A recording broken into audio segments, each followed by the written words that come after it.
I wasn't able to bond with my mother. My mother actually went into a hospital, was institutionalized very soon after my birth, and my mother was like a phantom.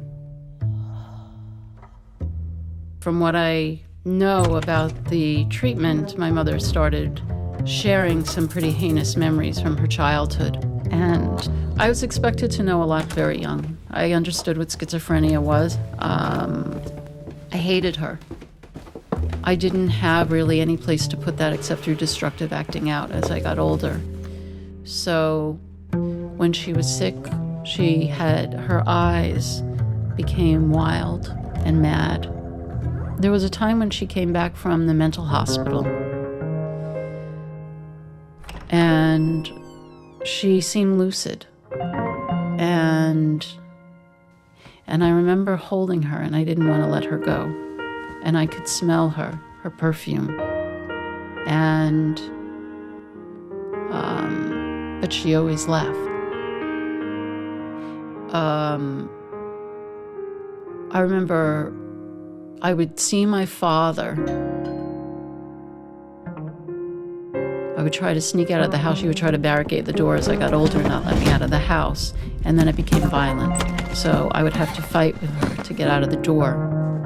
And I really couch surfed as a teenager, and just stayed at people's homes. Then my mother moved into a welfare building in Brooklyn. And I lived with her there for a while. It was after high school.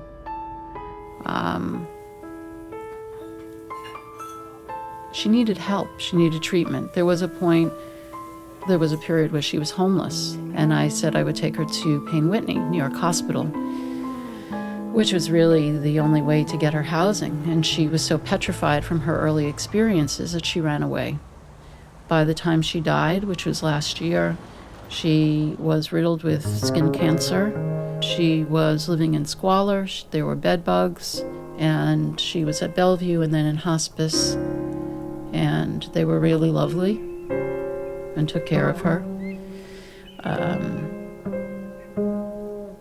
But there's no resolution. All the pain and the suffering that I went through is being given creative expression. Because I'm trying to salvage what's good. I'm trying to find those pieces in the wreckage that are life-affirming. It's interesting, I feel like I have more compassion towards my mother